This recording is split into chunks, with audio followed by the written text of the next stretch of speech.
नमस्कार बंधुओं, आप सुन रहे हैं जयशंकर प्रसाद की कहानी आंधी की दूसरी कड़ी।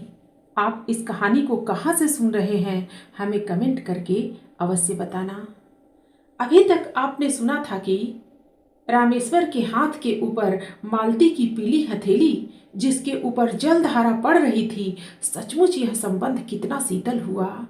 उस समय मैं हंस रहा था। बालिका मालती और किशोर रामेश्वर, हिंदू समाज का यह परिहास, भीषण मनोविनोद। तो भी मैंने देखा, कहीं भूचाल नहीं हुआ, कहीं ज्वालामुखी नहीं फूटा, बहिया ने कोई गांव नहीं बहाया। रामेश्वर और मालती अपने सुख की फसल हर साल काटते हैं। मैंने जो सोचा, अभी अभी जो विचार मेरे मन में आया, वह न लिखूंगा। मेरी क्षुद्रता जलन के रूप में प्रकट होगी, किंतु मैं सच कहता हूँ, मुझे रामेश्वर से जलन नहीं तो भी मेरे उस विचार का मिथ्या अर्थ लोग लगा ही लेंगे। आजकल मनोविज्ञान का युग है ना। प्रत्येक ने मनोवृत्तियों के लिए हृदय को कबूतर का दरबा बना डाला है। इसके लिए सफेद, नीला, सुर्ख श्रेणी का विभाग कर लिया गया है। उतनी प्रकार की मनोवृत्तियों को गिनकर वर्गीकरण कर लेने का साहस भी होने लगा है। तो भी मैंने उस बात को सोच ही लिया। मेरे साधारण जीवन में एक लहर उठी, प्रसन्नता की स्निग्ध लहर। पारिवारिक सुखों से लिपटा हुआ प्रणय का लह देखूंगा। मेरे दायित्व विहीन जीवन का वह मनोविनोद होगा। मैं रामेश्वर को पत्र लिखने लगा। भाई रामेश्वर, तुम्हारे पत्र ने मुझ पर प्रसन्नता की वर्षा की है। मेरे शून्य जीवन को आनंद कोलाहल से कुछ ही दिनों के लिए सही भर देने का तुम्हारा प्रयत्न मेरे लिए सुख का कारण होगा। तुम अवश्य आओ और सबको साथ लेकर आओ। तुम्हारा श्रीनाथ। पुनश्च बंबई से आते हुए सूरन अवश्य लेते आना। यहाँ वैसा नहीं मिलता। सूरन की तरकारी की गर्मी में ही तुम लोग चंदा की ठंडी हवा झेल सकोगे, और साथ साथ अपनी चलती फिरती दुकान का एक बक्स जिस पर हम लोगों की बातचीत की परंपरा लगी रहे। श्रीनाथ। दोपहर का भोजन कर लेने के बाद मैं थोड़ी देर अवश्य लेटता हूँ। कोई पूछता है तो कह देता हूँ कि यह निद्रा नहीं भाई, तंद्रा है। स्वास्थ्य को मैं अपने आराम से चलने देता हूँ। चिकित्सकों से सलाह पूछकर उसमें छेड़छाड़ करना मुझे ठीक नहीं जचता। सच बात तो यह है कि मुझे वर्तमान युग की चिकित्सा में वैसा ही विश्वास है जैसा पाश्चात्य पुरातत्वज्ञों की खोज पर। जैसे वे सांची, अमरावती के स्तंभ तथा शिल्प के चिन्हों में वस्त्र पहनी हुई मूर्तियों को देखकर ग्रीक शिल्प कला का आभास पा जाते हैं और कल्पना कर बैठते हैं कि भारतीय बौद्ध कला ऐसी हो ही नहीं सकती, क्योंकि वे कपड़ा पहनना जानते ही न थे। फिर चाहे आप त्रिपिटक से ही प्रमाण क्यों न दे दें कि बिना अंतर्वासक, चीवर इत्यादि के भारत का कोई भी भिक्षु नहीं रहता, पर वे कब मानने वाले। वैसे ही चिकित्सक के पास सिर में दर्द होने की दवा खोजने गए कि वह पेट से उसका संबंध जोड़कर कोई रेचक औषधि दे ही देगा। बेचारा कभी न सोचेगा कि कोई गंभीर विचार करते हुए जीवन की किसी कठिनाई से टकराते रहने से भी सिर में पीड़ा हो सकती है। तो भी मैं हल्की सी तंद्रा केवल तबीयत बनाने के लिए ले ही लेता हूँ। शरद काल की उजली धूप ताल के नीचे जल पर फैल रही थी, आंखों में चकाचौंधी लग रही थी। मैं कमरे में पड़ा अंगड़ाई ले रहा था। दुलारे ने आकर कहा, ईरानी नहीं नहीं, बलूची आए हैं। मैंने पूछा, कैसे ईरानी और बलूची? वही जो मूंगा फिराजा चरियारी बेचते हैं, सिर में रुमाल बांधे हुए हैं। मैं उठ खड़ा हुआ। दालान में आकर देखता हूँ तो एक 20 बरस के युवक के साथ लैला, गले में चमड़े का बैग, पीठ पर चोटी, छींट का रुमाल, एक निराला आकर्षक चित्र। लैला ने हंसकर पूछा, बाबू चारियारी लोगे? चारियारी? हाँ बाबू, चारियारी।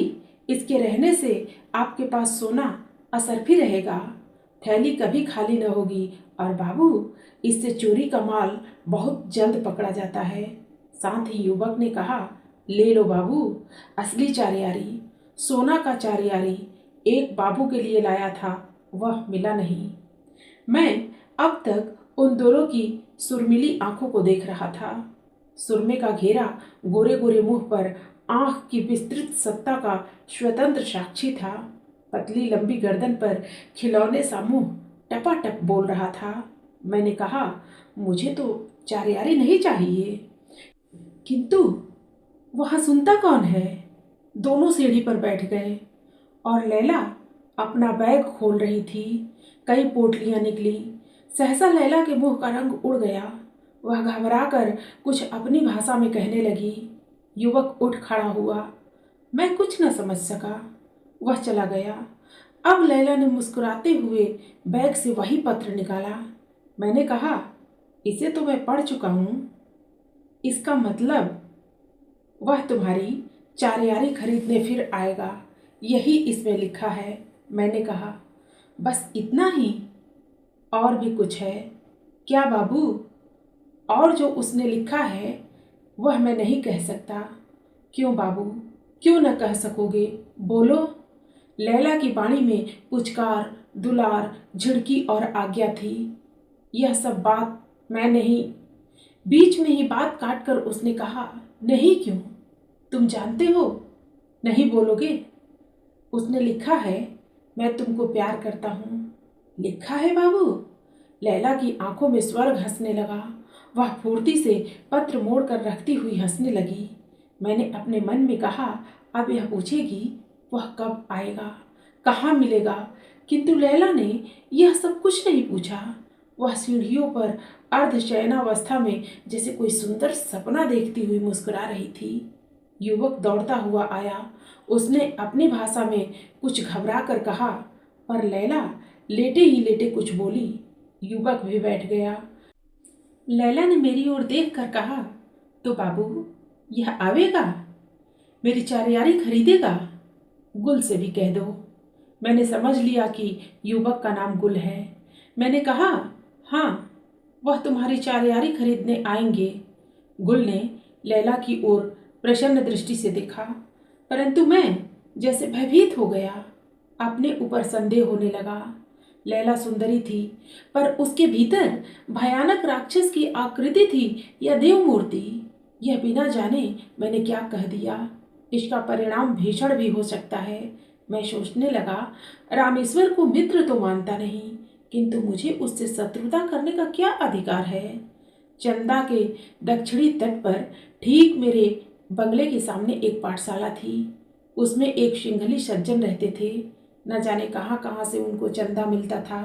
वे पास पड़ोस के लड़कों को बुलाकर पढ़ाने के लिए बिठाते थे। 2 मास्टरों को वेतन देते थे। उनका विश्वास था कि चंदा का तट किसी दिन तथागत के पवित्र चरण चिन्ह से अंकित हुआ था। वे आज भी उन्हें खोजते थे। बड़े शांत प्रकृति के जीव थे। उनका श्यामल शरीर, कुंचित केस, तीक्ष्ण दृष्टि, सिंघली विशेषता से पूर्ण विनय, मधुर वाणी और कुछ कुछ मोटे अक्षरों में 24 घंटे बसने वाली हंसी आकर्षण से भरी थी।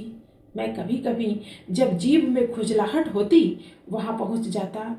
आज की वह घटना मेरे गंभीर विचार का विषय बनकर मुझे व्यस्त कर रही थी। मैं अपनी डोंगी पर बैठ गया। दिन अभी घंटे 1.5 घंटे बाकी था। उस पार खेकर डोंगी ले जाते हुए देर नहीं हुई। मैं पाठशाला और ताल के बीच के उद्यान को देख रहा था। खजूर और नारियल के ऊंचे ऊंचे वृक्षों की, जिसमें निराली छटा थी। एक नया पीपल अपने चिकने पत्तों की हरियाली में झूम रहा था। उसके नीचे शिला पर प्रज्ञासारथी बैठे थे। नाव को अटकाकर मैं उनके समीप पहुंचा। अस्त होने वाले सूर्य बिंब की रंगीली किरणें उनके प्रशांत मुखमंडल पर पड़ रही थीं।